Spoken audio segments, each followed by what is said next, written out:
আসসালামু আলাইকুম। সবাইকে স্বাগত জানাচ্ছি। আমি নাসরুল ইসলাম তন্ময়। শুরুতে বিআরবি কেবল সংবাদ শিরোনাম। বাংলাদেশের সর্বশেষ গুরুত্বপূর্ণ আপডেট সংবাদে আপনাকে স্বাগত। শুরুতেই সংবাদ শিরোনাম, পরে বিস্তারিত। শুরুতেই জানিয়ে দিব, হাজির বেশে পালানোর সময় বিমানবন্দরে দুই যুবলীগ নেতা গ্রেপ্তার।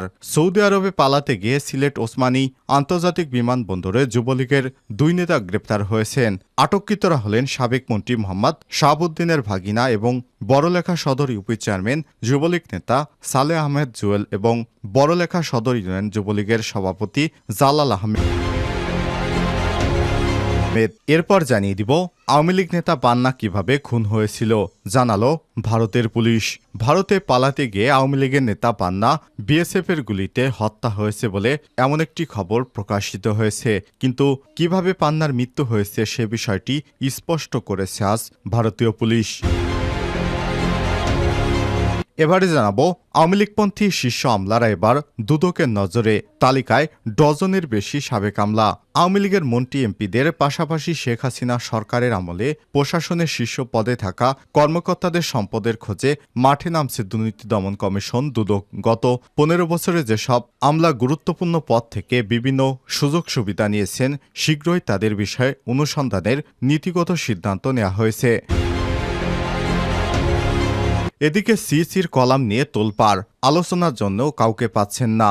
সংসদ অসাংবিধানিক প্রক্রিয়ায় ভেঙে দেওয়া হয়েছে বলে মন্তব্য করেছেন প্রধান নির্বাচন কমিশন সিসি কাজী হাবিবুল আওয়াল। শুধু তাই নয়, আওয়ামী লীগ সরকারের পতনের পর সংবিধান স্থগিত না করে যেভাবে অন্তর্বর্তীকালীন সরকারের কার্যক্রম চলছে, তাতে জাতীয় নির্বাচন আয়োজনের বাধ্যবাধকতার কারণে নির্বাচন কমিশন সাংবিধানিক সংকটে পড়বে বলে মন্তব্য করেছেন তিনি। এমন প্রেক্ষাপটে বিপ্লবের উদ্দেশ্যসমূহকে এগিয়ে নিতে অসামরিক ফরমান জারি করে সংবিধান পুরোপুরি অথবা আংশিক স্থগিত করার আহ্বানও জানিয়েছেন তিনি।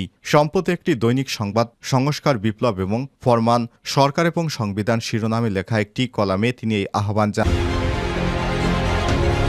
জানান। এবারে জানাবো দুঃসংবাদ। বন্যায় মৃতের সংখ্যা 52, কমছে পানি, বাড়ছে লাশ। ফেনীতে একদিনেই 15 জনের মরদেহ পাওয়া গিয়েছে। এবং সর্বশেষ জানিয়ে দিব, শেখ হাসিনার আশ্রয় নিয়ে মধ্যপ্রাচ্যের একটি দেশের সঙ্গে কথাবার্তা শুরু করেছে মোদি। কোটা আন্দোলনকে কেন্দ্র করে গত 5 আগস্ট আওয়ামী লীগ সরকারের পতন হয়। ওই দিন তিনি পদত্যাগ করে ভারতে পালিয়ে যান। তার পতনের পর শুধু আওয়ামী লীগ সরকার নয়, বরং হারিয়ে গেছে শেখ পরিবার। 5 আগস্ট দুপুরে পদত্যাগ করে দেশ ছাড়তে বাধ্য হয় শেখ হাসিনা। তার সময় লেগেছিল মাত্র 45 মিনিট। ভারতের সর্বশেষ সরকারি বক্তব্য অনুযায়ী শেখ হাসিনা এবার ভারতে আসাটা ছিল সাময়িক। পররাষ্ট্রমন্ত্রী এস জয়শঙ্কর গত 6 আগস্ট দেশের পার্লামেন্টে বাংলাদেশ পরিস্থিতি নিয়ে বিবৃতি দিতে গিয়ে এই প্রসঙ্গে ফর দ্য মোমেন্ট তখনকার মতো কথাটা ব্যবহার করেছিলেন এবং তারপর থেকে সরকার আর এ বিষয়ে নতুন করে কোনো ভাষ্য দেয়নি। তার কারণ হলো, শেখ হাসিনাকে নিরাপদে কোনো তৃতীয় দেশে পাঠানোর চেষ্টা তখন পুরোদস্তর অব্যাহত আছে। তবে সেটা যদি চট করে সফল নাও হয়, তাহলে দিল্লি তাকে রাজনৈতিক আশ্রয় দিবে, যতদিন খুশি ভারতে রাখবে, কোনো দ্বিধা করবে না। তবে শেষ পর্যন্ত ভারতীয় শীর্ষস্থানীয় কর্মকর্তারা জানিয়েছে, মধ্যপ্রাচ্যের কোনো একটি দেশের সঙ্গে শেখ হাসিনার আশ্রয় দেওয়ার ব্যাপারে ভারত কথাবার্তা বলতে শুরু করেছে। এ থেকে স্পষ্ট হলো, শেখ হাসিনা আর বেশি দিন ভারতে থাকবেন না। প্রিয় দর্শক, এতক্ষণ শুনছিলেন সংবাদ শিরোনাম, এবারে বিস্তারিত। তবে তার আগে বন্ধুরা, অনুরোধ থাকবে এই সংবাদটিতে একটি লাইক দিন। এই চ্যানেলে আপনি নতুন হয়ে থাকলে আমাদের সংবাদটি দেখতে দেখতে চ্যানেলটি সাবস্ক্রাইব করে রাখুন। কমেন্ট করে আপনার মূল্যবান মতামত জানিয়ে দিন বন্ধুরা, আপনি বিশ্বের কোন দেশ থেকে বা বাংলাদেশের কোন স্থান থেকে আমাদের সংবাদটি দেখছেন এবং শুনছেন। এবারে বিস্তারিত। হাজির বেশে পালানোর সময় বিমানবন্দরে দুই যুবলীগ নেতা গ্রেপ্তার। ইমিগ্রেশন পুলিশ সূত্র থেকে জানা যায়, আটককৃত দুইজন দেশ থেকে পালিয়ে সৌদি আরবের উদ্দেশ্যে যাত্রা করছিলেন। আর সিলেট বিমানবন্দরে আসেন। পরে বিকাল 5টার দিকে ইমিগ্রেশন ডেস্কে গেলে পুলিশ তাদের আটক করে। এই দুজন হচ্ছেন সাবেক মন্ত্রী মোহাম্মদ শাহাবুদ্দিনের ভাগিনা এবং বড়লেখা সদর ইউপি চেয়ারম্যান যুবলীগ নেতা সালেহ আহমেদ জুয়েল। সৌদি আরবে পালাতে গিয়ে সিলেট ওসমানী আন্তর্জাতিক বিমানবন্দরে যুবলীগের দুই নেতা আজ গ্রেপ্তার হয়েছেন। আওয়ামী লীগ নেতা পান্না কিভাবে খুন হয়েছিলেন জানালেন ভারতের পুলিশ। ভারতে পালিয়ে যাওয়ার সময় ছাত্রলীগের সাবেক কেন্দ্রীয় সাধারণ সম্পাদক এবং পিরোজপুর জেলা আওয়ামী লীগের নির্বাহী কমিটির সদস্য ইসাক আলী খান পান্নার মৃত্যুর খবর আগেই পাওয়া গিয়েছিল, কিন্তু তার মৃত্যু কিভাবে হয়েছে তা নিয়ে ছিল নানান প্রশ্ন। অবশেষে সব প্রশ্নের উত্তর পাওয়া গেছে। ভারতীয় পুলিশ বলছে পান্নাকে শ্বাসরুদ্ধ করা হয়েছিল। এছাড়াও তার শরীরে একাধিক আঘাতের চিহ্নও পাওয়া গেছে। বৃহস্পতিবার 29 আগস্ট রাতে এক প্রতিবেদনে সব তথ্য জানিয়েছে ভারতীয় সংবাদ মাধ্যম এনডিটিভি। প্রতিবেদনে বলা হয়েছে, সাবেক প্রধানমন্ত্রী শেখ হাসিনার পতনের পর ইসাক আলী খান পান্না দেশ ছেড়ে ভারতে পালিয়ে যাচ্ছিলেন। মেঘালয়ে বাংলাদেশ সীমান্তের কাছেই মৃত অবস্থায় পাওয়া গেছে বলে মেঘালয় পুলিশ বৃহস্পতিবার এক প্রেস বিজ্ঞপ্তিতে বিষয়টি জানিয়েছে। রাজ্যটির পুলিশ বেশ কয়েকটি সূত্র জানিয়েছে, পান্নার পোস্টমর্টেম রিপোর্ট থেকে বোঝা যায় যে তাকে শ্বাসরুদ্ধ করে হত্যা করা হয়েছে। মেঘালয় পুলিশ জানিয়েছে, গত 26 আগস্ট মেঘালয়ের পূর্ব জৈন্তিয়া পাহাড়ের দোনা ভই গ্রামের একটি সুপারি বাগানের মধ্যে ইসাক আলী খান পান্নার আধা পচা মৃতদেহ পাওয়া যায়। ওই এলাকাটি ভারত বাংলাদেশ সীমান্ত থেকে 1.5 কিলোমিটার দূরে। আওয়ামী লীগপন্থী শীর্ষ আমলারা এবার দুদকের নজরে। তালিকায় ডজনের বেশি সাবেক আমলা। আওয়ামী লীগের মন্ত্রী এমপিদের পাশাপাশি শেখ হাসিনা সরকারের আমলে প্রশাসনের শীর্ষ পদে থাকা কর্মকর্তাদের সম্পদের খোঁজে মাঠে নামছে দুর্নীতি কমিশন দুদক। গত 15 বছরে যেসব আমলা গুরুত্বপূর্ণ পদে থেকে বিভিন্ন সুযোগ সুবিধা নিয়েছেন, শীঘ্রই তাদের বিষয়ে অনুসন্ধানের নীতিগত সিদ্ধান্ত নেওয়া হয়েছে। সাবেক মন্ত্রিপরিষদ সচিব এবং প্রধানমন্ত্রীর মুখ্য সচিবদের সম্পদের তথ্য তলবের মধ্য দিয়ে শুরু হবে এই প্রক্রিয়া। এরপর তদন্তের আওতায় আসবেন সাবেক জনপ্রশাসন সচিব এবং জ্বালানি সচিবেরা। এর বাইরে আওয়ামী লীগের আমলে সুবিধাভোগী বেশ কয়েকজন আমলার বিরুদ্ধে দুদকে অভিযোগ জমা পড়েছে বলে জানিয়েছেন সংশ্লিষ্টরা। জানা গেছে, বিগত 15 বছরে সরকারের আশীর্বাদ পুষ্ট হয়ে ক্ষমতার দাপট দেখিয়েছে আমলারা। বিভিন্ন সময়ে অনেকের বিরুদ্ধে সুনির্দিষ্ট অভিযোগ পেয়েছে দুদক। তবে বিভিন্ন মহলের চাপের কারণে এতদিন সেসব অভিযোগ নিয়ে কাজ করতে পারেনি সংস্থাটি।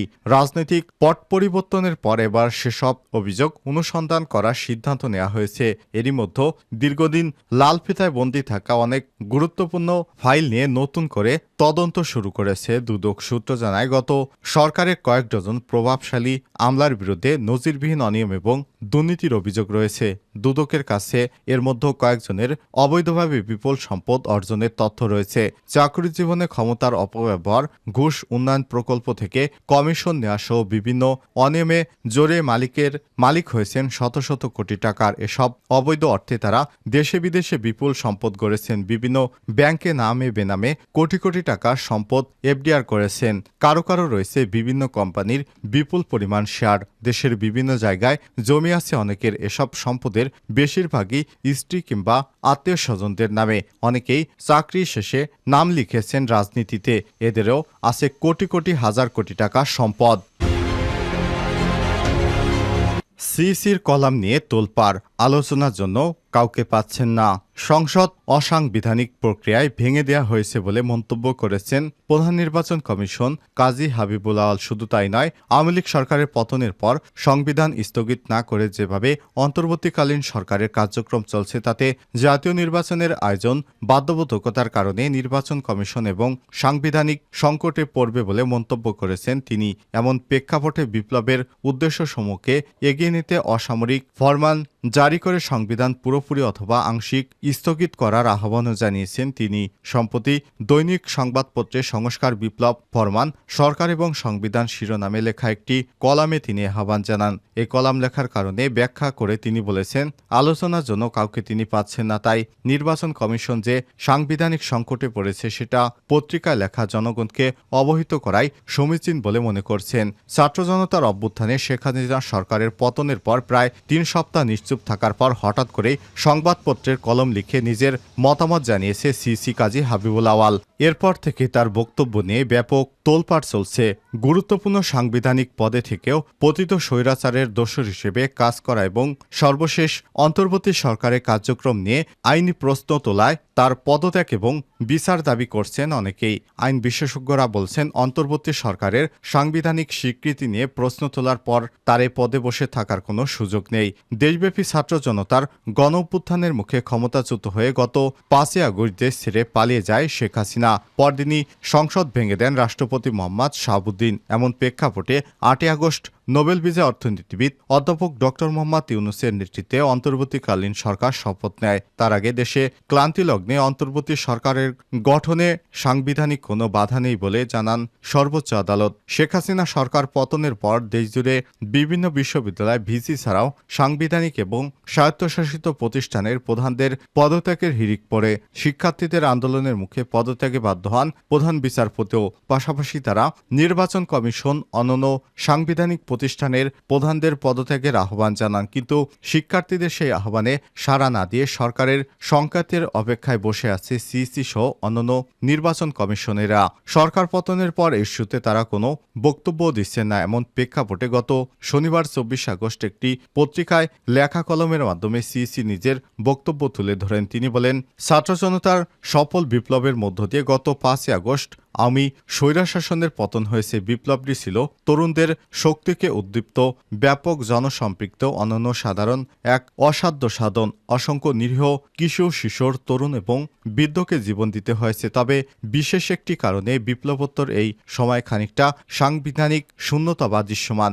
সংবিধান কতটুকু বা কিভাবে বলবৎ আছে বোধগম্য হচ্ছে না। স্পষ্টতা প্রয়োজন, অস্পষ্ট এবং অনাকাঙ্ক্ষিত। ভবিষ্যতে আইনগত জটিলতা হতে পারে।